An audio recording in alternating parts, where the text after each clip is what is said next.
a radio show named after a song. That is the kind of aftershock Sonny Burgess leaves behind.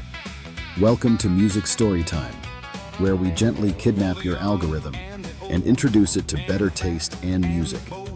Enjoy the background music in the free usage playlist, you dirty scoundrels. Now continuing today's focus music band Sonny Burgess. Stick around, because this gets loud, gloriously unruly, and just a little snazzy in the way a chrome fender looks right before it rattles loose.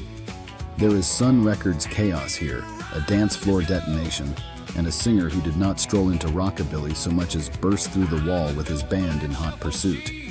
Sonny Burgess came out of Newport, Arkansas, with the kind of voice that sounds less borrowed from country music and more stolen from a speeding engine. Before the records, there were dance halls, clubs, and a group that grew into the Moonlighters, and then the legendary Pacers, which already sounds less like a band name and more like a gang that might accidentally set your jukebox on fire. After Army service in the early 50s, Burgess came back and helped turn local heat into recorded lightning.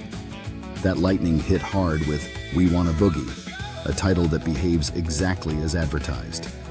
No false advertising, no velvet curtain, no gentle handshake. The song kicks the door inward and tells the room to move the furniture. It became so tied to Burgess that years later it even gave its name to his radio program, which is a pretty rare trick for a tune. Most songs get applause. This one got a second life and a permanent parking spot in his legend.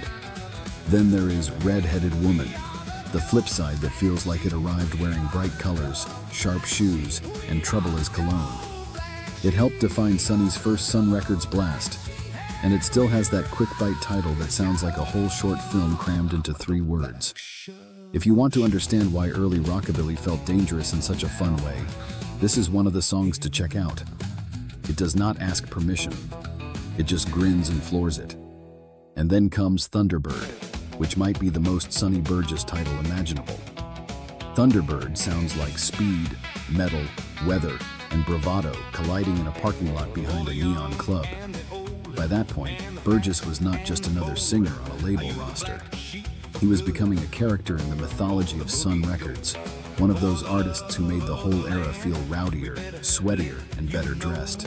Snazzy, but with dust on the cuffs.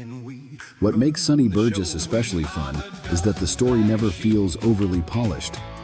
He wrote songs, fronted a band with a wonderfully over-caffeinated name, and built a reputation as one of rockabilly's true wild men. His records have that beautiful quality where they seem half-planned and half-chased out into the street with a microphone. Even the titles tell you what kind of ride you're in for. Boogie, Red-Headed Drama, Thunderbird Velocity.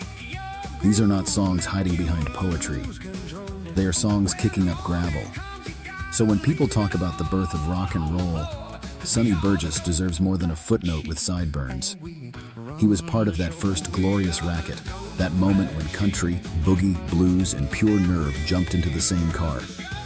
We Wanna Boogie is the invitation, Red-Headed Woman is the wink, and Thunderbird is the blur in the rearview mirror.